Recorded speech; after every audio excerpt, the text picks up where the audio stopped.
365 대화를 위한 성경 통독 시간입니다. 8월 17일 229일차입니다. 오늘 읽으실 말씀은 예레미야 1에서 3장이고 묵상하실 본문은 예레미야 1장 1절에서 10절입니다. 말씀의 개요입니다. 예레미야는 요시야 왕 13년, 주전 627년이죠. 그때부터 예루살렘이 함락될 때까지 주전 586년 활동한 선지자입니다.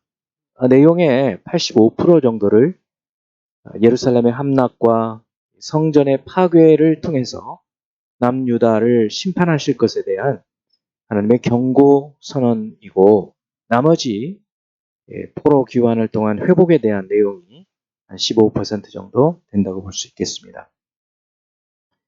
주전 640년 요시야 왕이 왕위에 오르게 되고, 주전 622년에 요시야 왕이 성전 수리를 할 것을 명령하고 대대적인 개혁을 이루게 되죠. 어린 나이에 왕이 되었지만 어릴 때부터 하나님의 말씀에 대한 사모함이 있었던 것이죠.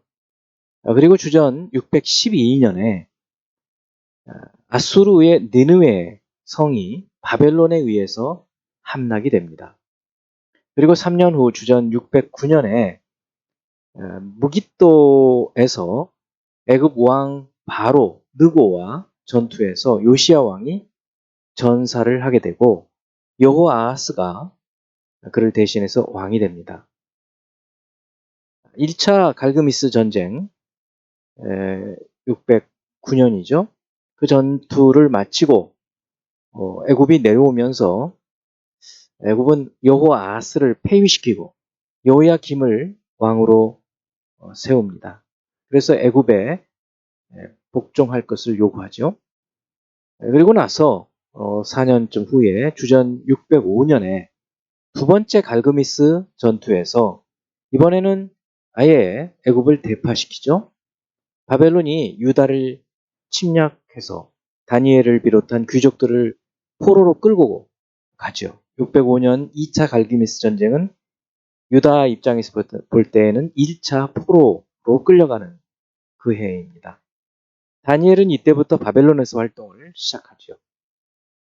그리고 주전 597년에 바벨론이 다시 유다를 침략하고 여호야긴을 왕으로 세웠다가 포로를 끌고 가고 시드기야 왕, 유다의 마지막 왕이죠. 왕이 왕위에 오릅니다. 그리고 주전 586년에 바벨론이 네 번째로 침략해서 유다가 멸망하게 되고 바벨론으로 많은 사람들이 끌려가게 됩니다. 그리고 유다의 잔류민들이 애굽으로 이주하고 바벨론은 주전 572년 그리고 568년에 애굽을 침략하죠.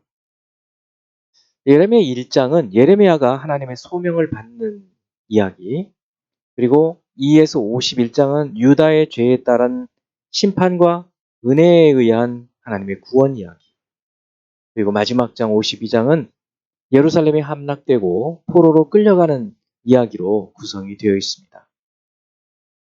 본론 부분인 2에서 51장은 다시 2에서 25장까지 유다가 징계를 받아 멸망하게 되는 원인과 그리고 결과에 대한 예언의 말씀이 12편으로 구성이 되어 있고, 26에서 33장은 주전 586년 바벨론의 침략 전후에 있었던 중요한 사건들과 관련된 예언, 그리고 34에서 45장은 예루살렘 함락 직전과 직후의 사건들과 관련된 또 예언, 그리고 46에서 51장은 당시 유다 주변의 10개의 열방에 대한 심판 예언입니다.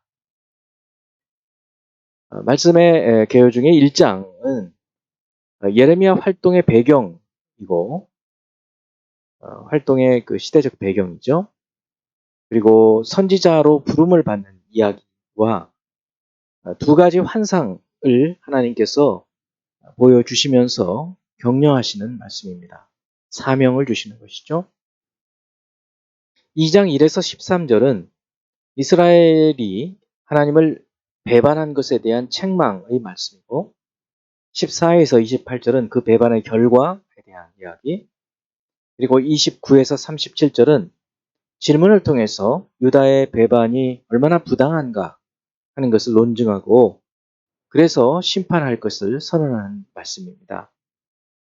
3장 1에서 5절은 행함이 없는 헛된 회개뿐인 유다에 대한 책망이고 6에서 10절은 북이스라엘의 우상 숭배를 따르는 북이스라엘이 했던 그 우상 숭배의 죄를 그대로 따르는 남유다의 죄를 지적하는 것이죠.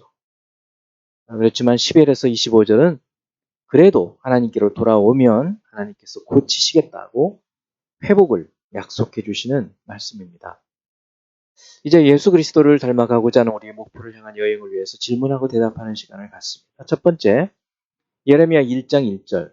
베냐민 땅 아나돗의 제사장들 중 hil기야의 아들 예레미야의 말이라.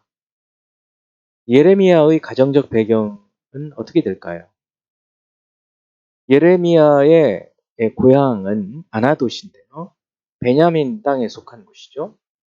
이곳은 여호수아 때의 대제사장 아론의 후손 제사장들에게 땅을 나누어 줬던 기브온, 게바, 아나돗, 알몬 이 네 곳이 있었는데 그 네 곳 중에 한 곳이고 예루살렘 북동쪽 약 4.5km 정도 굉장히 가깝죠. 어떻게 생각하면 곳에 있는 곳입니다.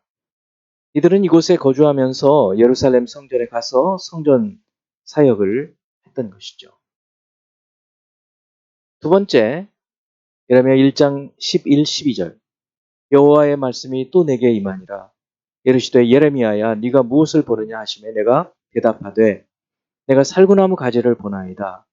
여호와께서 내게 이르시되 네가 잘 보았도다. 이는 내가 내 말을 지켜 그대로 이루려 함이라 하시니라. 예레미야가 살구나무 가지를 보는 것과 여호와 하나님의 말씀과 무슨 관계가 있을까요? 살구나무의 히브리어는 샤카드라는 말인데요. 이 샤카드와 음이 비슷한 뜻으로 또 살구나무가 아닌 살펴보다 이런 뜻이 있어요. 그래서 그 동음 이의어죠. 우리도 배 그러면 먹는 배도 있고 사람의 배도 있고 타는 배도 있고 그런 것처럼 히브리어도 표음 문자니까 발음은 같은데 뜻이 다른. 그래서 같은 발음의 샤카드를 통해서 살구나무 가지를 보면서 살구나무 가지의 그 발음과 살펴본다, 지킨다 그런 뜻을 전달을 하시는 겁니다. 그래서 결국 하나님께서 지켜보시겠다. 잘 지키겠다. 내가 내 말을 지켜서 그대로 행하겠다 하는 그런 하나님의 말씀을 지금 전해주고 있는 것입니다. 세 번째, 2장 2절. 가서 예루살렘의 귀에 외칠지니라. 여호와께서 이와 같이 말씀하시기를 내가 너를 위하여 네 청년의 때의 인애와 내 신혼 때의 사랑을 기억하노니 곧 씨 뿌리지 못하는 땅 그 광야에서 나를 따랐음이니라. 네 청년의 때의 인애와 내 신혼 때는 어느 때를 의미하고 씨 뿌리지 못하는 땅 그 광야는 어디를 말할까요? 네 청년의 때 인애와 내 신혼 때는 이스라엘이 국가로 태동되기 전에 이제 막 태동되던 그런 출애굽 시대 주께서 출애굽을 시키셨던 나라를 만들어 가시던 그 때를 말씀하시고 씨 뿌리지 못하는 땅 그 광야는 출애굽해서 생활했던 광야를 말하죠. 그래서 광야 생활을 하나님께서 하나님을 따르고 섬김으로 하나님을 의지함으로 광야를 건너왔던 그때를 생각하며 회상하면서 주신 말씀입니다. 가서 예루살렘의 귀에 외칠지니라 여호와께서 이와 같이 말씀하시기를 내가 너를 위하여 네 청년의 때의 인애와 내 신혼 때의 사랑을 기억하노니. 광야의 때는 하나님을 사랑했다는 거죠. 곧 씨 뿌리지 못하는 땅, 그 광야에서 나를 따랐음이니라. 그런데 지금 유다는 그렇지 않고 있다는 말씀입니다. 네 번째, 예레미야 2장 15절 말씀. 어린 사자들이 그를 향하여 부르짖으며 소리를 질러 그의 땅을 황폐하게 하였으며 그의 성읍들은 불타서 주민이 없게 되었으며. 이 구절에 사용된 그 어린 사자들은 누구를 비유할까요? 성경에서 보통 사자 그러면 유다 지파, 또 예수 그리스도, 또 하나님의 어떤 위엄, 또 어떤 때는 침략자 등 다양하게 사용되고 있는데요. 여기서는 이스라엘을 침략한 아주 잔인한 아수르 군대를 비유적으로 말씀하고 있다고 볼 수 있습니다. 나훔에도 보면 숫사자, 암사자, 어린 사자, 아수르를 사자로 비유해서 말하는 내용이 나오죠. 다섯 번째, 예레미야 3장 6, 7절. 요시야 왕 때에 여호와께서 또 내게 이르시되 너는 배역한 이스라엘이 행한 바를 보았느냐? 그가 모든 높은 산에 오르며 모든 푸른 나무 아래로 가서 거기서 행음하였도다. 그가 이 모든 일들을 행한 후에 내가 말하기를 그가 내게로 돌아오리라 하였으나 아직도 내게로 돌아오지 아니하였고 그의 반역한 자매 유다는 그것을 보았느니라. 여기서 그가는 누구를 가리키고 있고 왜 이것을 말하고 있을까요? 그는 북이스라엘을 가리킵니다. 북이스라엘이 우상을 숭배함으로 죄를 범함으로 결국 하나님의 징계를 받아서 멸망한 것을 보고 남유다가 회개하고 돌아와서 하나님께 돌아오기를 기다렸지만 그렇지 않고 있다는 것을 보여주는 것이죠. 요시야 왕 때에 여호와께서 또 내게 이르시되 너는 배역한 이스라엘이 행한 바를 보았느냐? 그가 모든 높은 산에 오르며 모든 푸른 나무 아래로 가서 거기서 행함하였도다. 그가 이 모든 일들을 행한 후에 내가 말하기를 그가 내게로 돌아오리라 하였으나 아직도 내게로 돌아오지 아니하였고 그의 반역한 자매 유다는 그것을 보았느니라.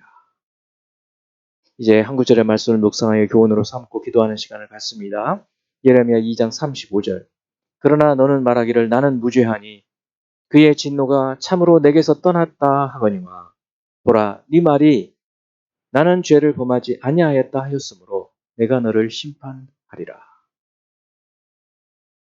유다 백성들이 겉으로 말로는 하나님께 회개합니다라고 얘기하지만 실제로는 내가 무슨 죄를 지었느냐 이렇게 하나님 앞에서 회개하지 않는다. 진실로 회개하지 않는다는 것을 말씀하시면서 그것에 대한 하나님의 심판이 있을 것을 예레미야는 하나님 말씀을 대언하고 있는 것입니다. 우리도 진심으로 하나님께 참회하고 회개하는 삶을 살아야 할 것입니다. 기도하겠습니다. 하나님 아버지, 우리가 하나님을 그리스도 예수를 믿음으로 섬기고 따르지만 우리의 실제의 삶이 어떤지 돌아보게 하여 주시고 진실로 참여하고 회개하고 하나님 앞에 돌아와 살 수 있는 저희들이 되도록 도우시고 마음에 감동을 주시고 진정으로 참여하고 회개할 수 있도록 도와주시옵소서. 예수 그리스도 이름으로 기도합니다. 아멘.